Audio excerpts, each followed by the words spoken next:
How many of you are familiar with Elvis Presley? Well, some of you are young. Those who are old enough. Anyone who's a fan of Elvis Presley here? Okay, Maya. Not me. Alright, there you go. Brother. Now, what happened to Elvis Presley? At age 40, he took what? Barbiturates and overdosed himself. And you know why he did that? He could not help himself not singing because he was afraid he might lose his voice. You know that story about Elvis? So, there's something in our hearts that cannot be filled by things, by people, but the bread of life can. Then Jesus Christ also said, I am the light of the world. He who follows me will never walk in darkness, but will have the light. Darkness here means not knowing what to do. Darkness means sin. Later on in the chapter he said, if you believe in the truth shall set you free. And what is that freedom that's being talked about? It's freedom from slavery to sin. How many of you have experienced this? You know what is right, you don't do it. You know what's wrong, you do it. Remember Sister Ramona earlier said, what was her problem? Her temper. Okay? Even though nothing was said, she would start thinking bad and How many of you had that problem before? Or still have that problem? Okay? God says, if you follow me, you will be free from darkness. And then he also said, I am the gate. Whoever enters through me will be saved. He will come in and go out and find pasture. The thief comes only to steal and destroy. I have come that they might have life and might have it to the fullest. He speaks of a pasture. And he said, the pasture here, the gate is me. If you go through this, you will experience this pasture. And it says it's a pasture where you experience a meaningful life, abundant life. And then he also said, I am the good shepherd who lays down his life for his sheep. The hired hand is not the shepherd who owns the sheep. Now the picture here is he's the shepherd who will protect you, and me. He's the great protector. In fact, he said, no one can snatch his sheep away from him. So if you belong to his flock, if he becomes your shepherd, he becomes your pastor, right? He said, he will protect you. And you know what? He laid down his life for you and me. That's what we saw. Above all, he was trampled down like a rose for us. And then he also said, I am the way, the truth, and the life. No one comes to the Father except by means of me. Now notice this. He said, I am the way, the truth, the life. He didn't say, I'm a way, I am a truth, I'm a life. He didn't say, I'm one of the ways. It's an exclusive claim. He's saying, I am the only way, the truth, the life. Now what's the opposite of truth? Lies. That means if you don't believe in him, if you don't follow him, you will live in lies. What's the opposite of the way? It's being lost. Right? If you're not with him, you will feel lost. And what's the opposite of life? Death. If you're not in him, we're dead. Are you with me? Then he also said this, I am the vine. You are the branches. If a man remains in me and in him, he will bear much fruit. Apart from you, you can do nothing. He said that he is the vine will make your life fruitful and productive. If you follow him, your life will be meaningful, your life will have purpose, your life will have significance. And then we continue.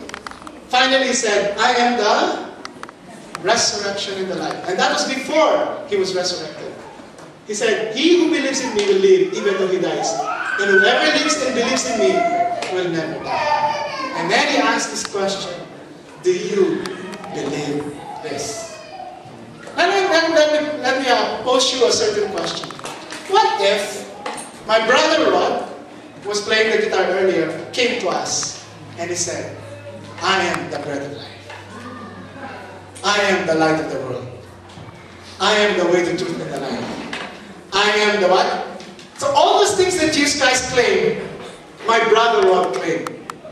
What would you think? What do you think my sister-in-law would do?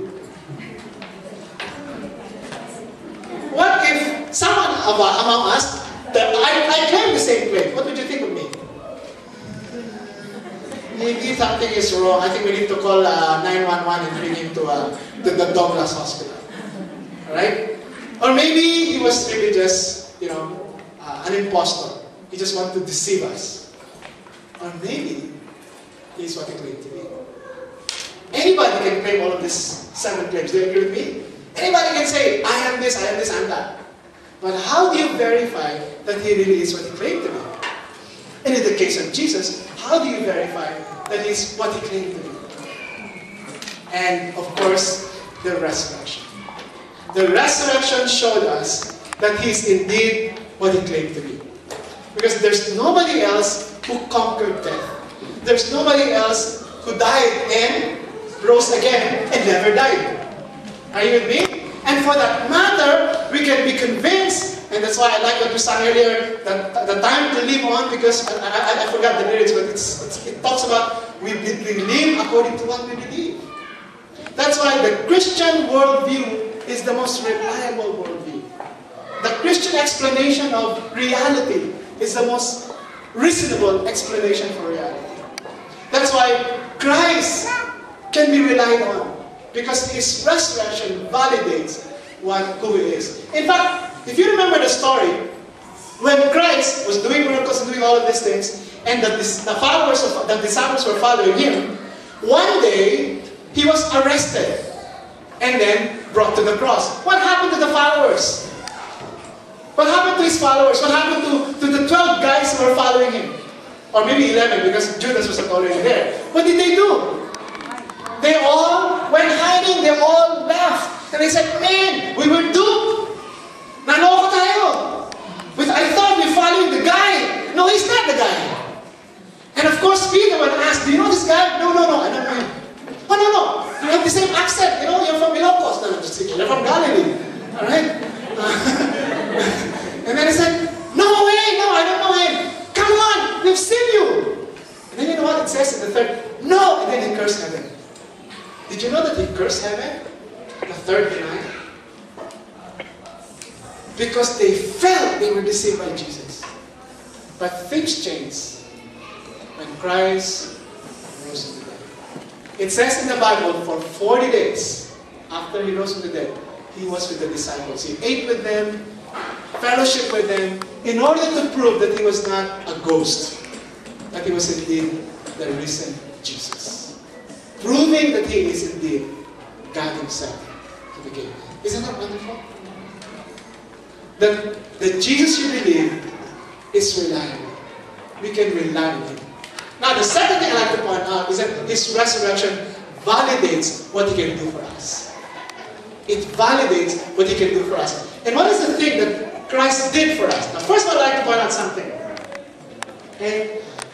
According to Paul, one of the greatest apostles, who was God's main instrument in preaching Christianity to the entire world, this is what he said. If there is no resurrection of the dead, then not even Christ has been raised.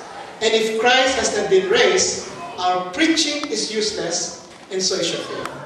And if Christ has not been raised, your faith is futile, you are still in your sins. And later on he said, if Christ has not been raised, well, what's the point of putting ourselves in danger? We'd rather eat, drink, and be merry. In other words, if Christ has not been raised, what's the point of I'm here? What's the point of you here? Mag-disco na lang tayo. Right? That's what Paul said. But because Christ rose from the dead, we know that everything he did for us is true.